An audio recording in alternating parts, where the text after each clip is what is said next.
Okay, and now we move on to our final video for this week. This concerns muscle twitches, how muscles respond to stimuli, and how does the muscle respond to exercise and to the lack of exercise. What happens when the muscles are not being used? So, give you a second look at the cartoon. Okay, pretty good. Okay, so let's talk about a muscle twitch. Now, this is not the muscle twitch that you may think of. You may be thinking more of a spasm or maybe even a cramp. Um, a spasm is an involuntary contraction of a muscle, usually a nerve fiber sending a signal causing that muscle to contract, multiple times. We're not talking about that. And we're not talking about a cramp, which is going to be usually a case where the muscle is dehydrated or there's some other conditions that lead to the muscle being ineffective. And we'll talk about cramps a little bit later. Here, a muscle twitch is really a single stimulation and the response of a single muscle fiber.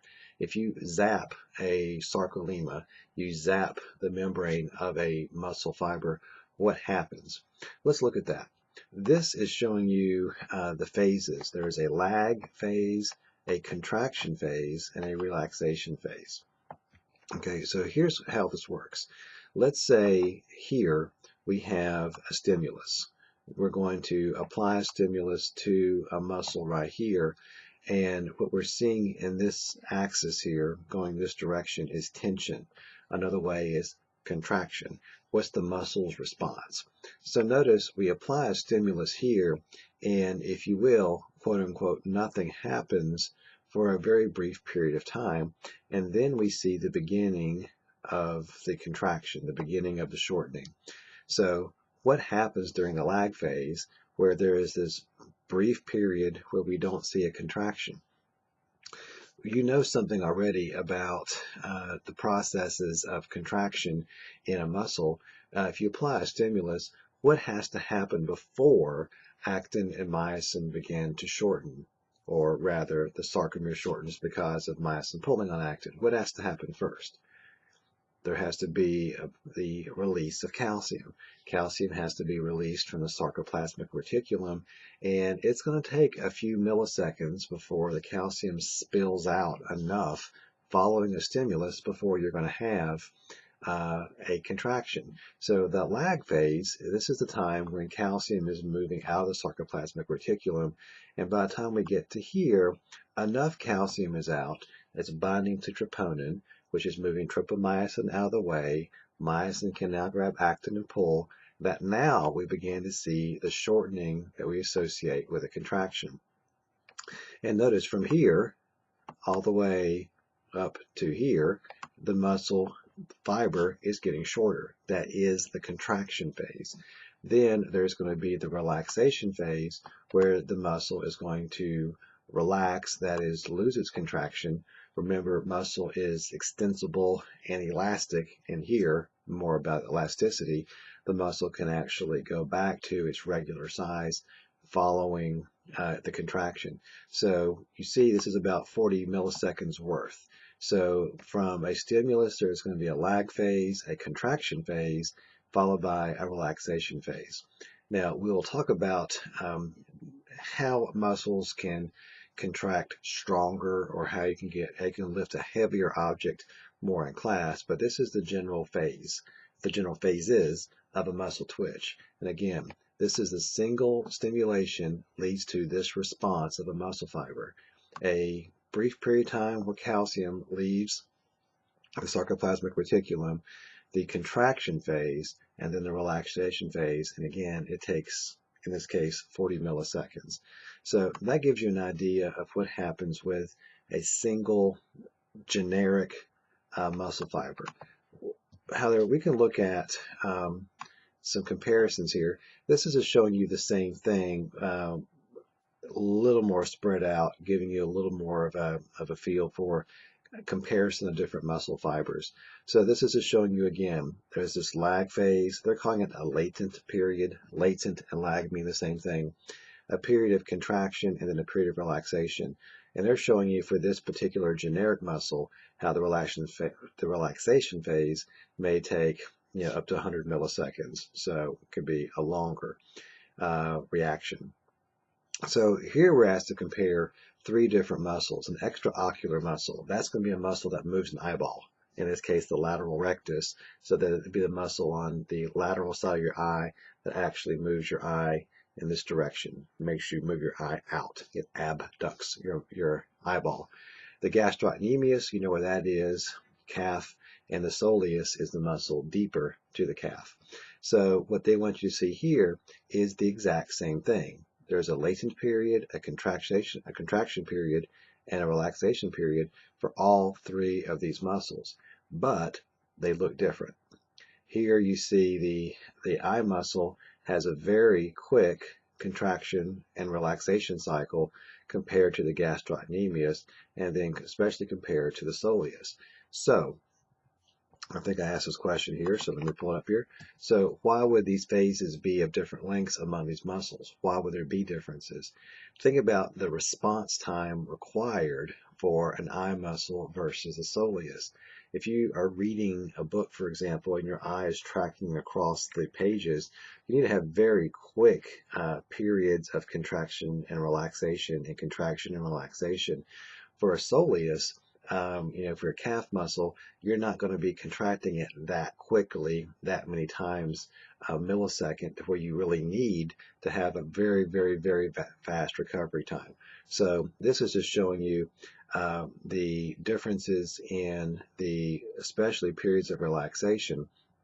Notice the contraction is all going to still occur pretty quickly, but even that, the time that it takes to contract a soleus, a relatively large muscle, is going to be longer than the very small muscles that we associate with the eye. So that's just giving you a sense of differences.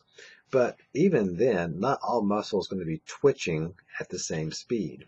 There is we looked at in the last video, the process of myosin binding to actin, pulling, ATP comes in and causes it to break, and then to split ATP and reposition myosin for the next binding. That requires enzymes and ATP. And there's two different main muscle fiber types that deal with the speed at which we can break that bond and establish new bonds. And we talk about slow twitch and fast twitch fibers in this case. So again, you see the distinction is the speed at which we can break and then reestablish that connection varies.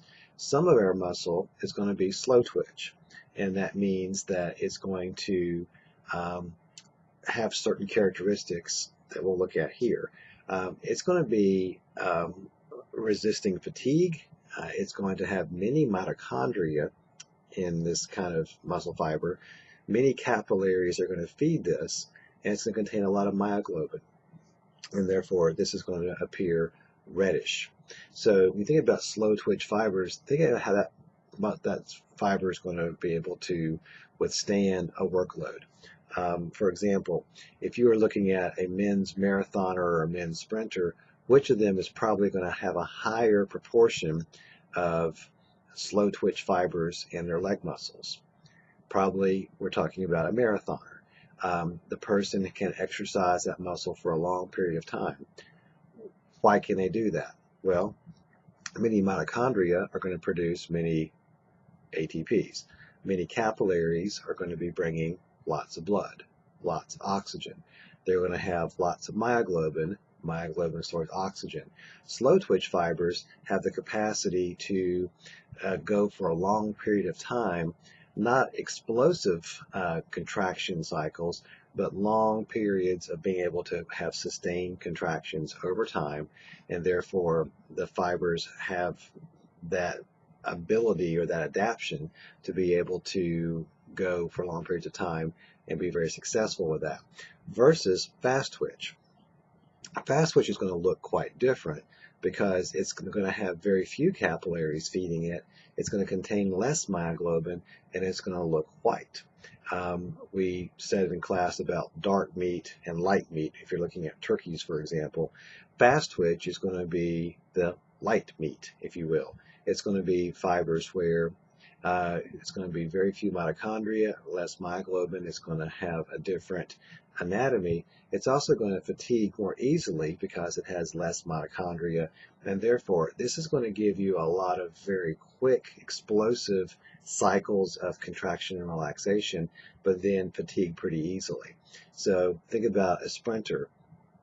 A sprinter is going to be able to have explosive movements for a short period of time because they probably have a high preponderance of fast twitch fibers that make up their muscle, and therefore they can have explosive movements for a short period of time.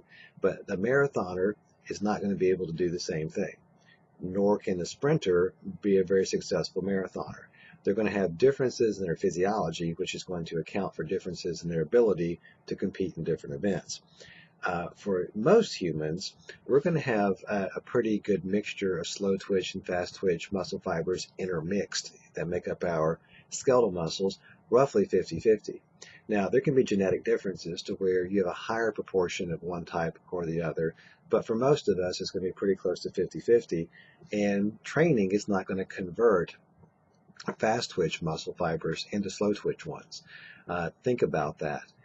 You're not going to be able to train your muscle fibers to become anatomically very, very different to where if you had a lot of slow twitch muscle fibers and you wanted to be a marathon, I mean, you want to be a sprinter, you're probably going to have a very difficult time doing that. You're just not going to have the anatomy for that explosive type of need for energy that would actually be the same as someone who's naturally born with lots of fast twitch fibers.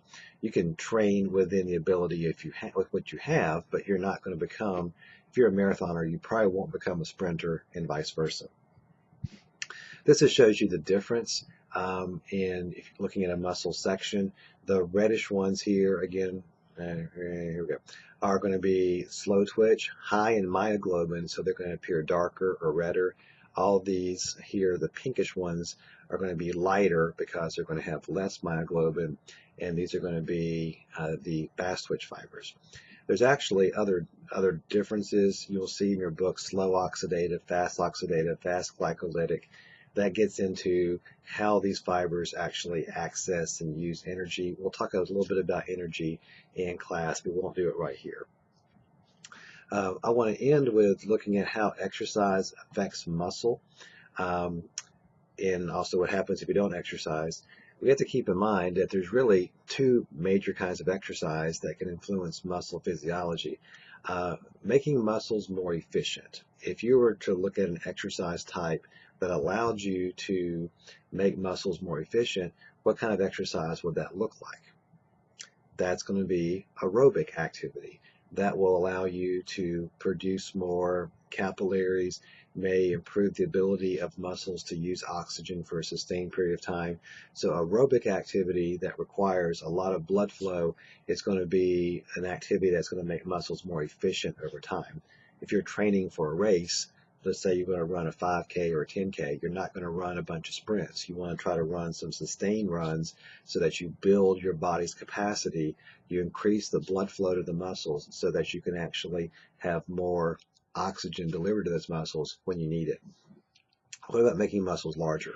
If you wanted to end up pumping some iron, that's going to make muscles larger, and not for the reasons sometimes that people who lift weights think it does.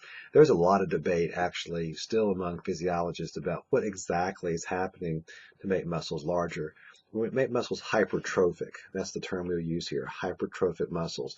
To make a muscle larger, you're not going to do that by adding muscle fibers, which is what some people who lift weights think is happening, but rather by adding myofibrils, or does it? And I'll show what I mean here.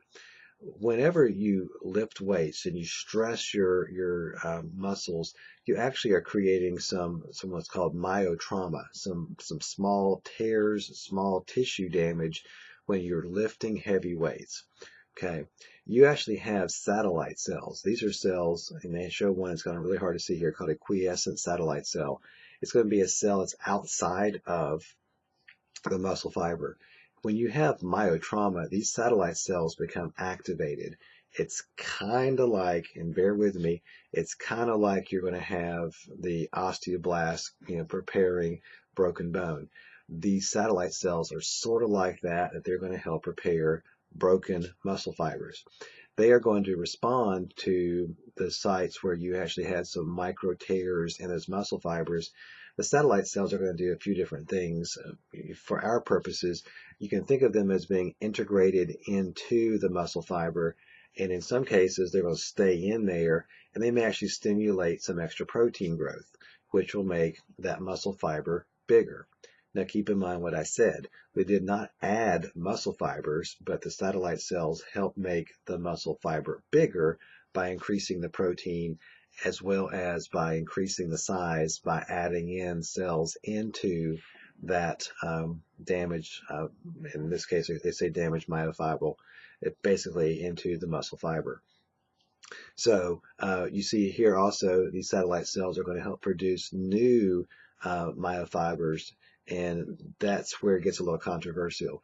Maybe instead of producing new muscle cells, which is what they're really saying here, we're actually producing more myofibrils within muscle cells. So most physiologists are on the side of you do not add muscle fibers, but by adding protein and myofibrils within your muscle fibers by doing resistance exercise. So to summarize, to make muscles more efficient, you have to actually tax them with aerobic activity. To make muscles larger, you have to tax them with resistance activity, which actually causes this myotrauma. Now, it also works the other way. If you have muscle atrophy, what causes atrophy? This term, atrophy for muscles, is actually called sarcopenia. That means for muscles to get smaller, and it could be a couple different mechanisms that make muscles get smaller. You can have a process called disease atrophy.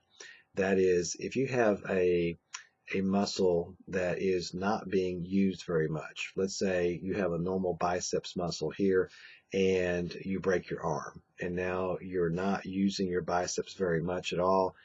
Gradually, you will lose muscle mass. You might make fewer myofibrils. You may make less over time to where the muscle fiber itself gets a little smaller. If lots of muscle fibers within that biceps get smaller, when I take that cast off, you'll see a noticeable difference that you've lost some muscle mass. It did not turn to fat. Don't say that. It did not turn to a different tissue type, but you lost mass within those muscle fibers because of lack of use. That's called disease atrophy. So you may be thinking breaking my arm is not a disease. Well, a disease means any non-normal, non-health process. So in essence, you did. So if you don't use something, either lack of exercise or lack of use because you broke a limb and therefore the muscle gets smaller over time, that's disease atrophy. Another form of atrophy is called denervation atrophy. Let's say that instead of breaking an arm, you had nerve damage in this arm, and that caused you have nerve damage here. You damage the nerve. Now you can't send the signal to that muscle anymore. You can't excite that muscle. If you can't excite that muscle, then the muscle is not going to have any stimulus to actually go through a contraction and a coupling phase. So that actually can also cause atrophy as well. You'll see this sometimes in patients who become paralyzed, that they will lose muscle mass relatively quickly unless someone works on stimulating the muscle and keeping them somewhat active. They can't send their own signals. If they don't send signals, the denervation means lack of nerve supply will cause an atrophy, will cause a sarcopenia of that muscle. So you can go, again, two different ways. You can intensely use your muscle and you can build muscle efficiency or build muscle mass, or you can not use it and you can lose muscle. Actually, skeletal muscle is one of the most adaptive tissues we have. If you are lifting weights or you're doing resistance exercise, your muscles are going to get larger in response to that extra workload. If you are not, then you will lose it because there's no reason to maintain all that extra tissue unless you really need it. So in this one, we looked at the twitch process, we looked at atrophy, and we looked at how you get hypertrophic muscles, how muscles get bigger and more efficient. That'll do it. Go enjoy your mastering.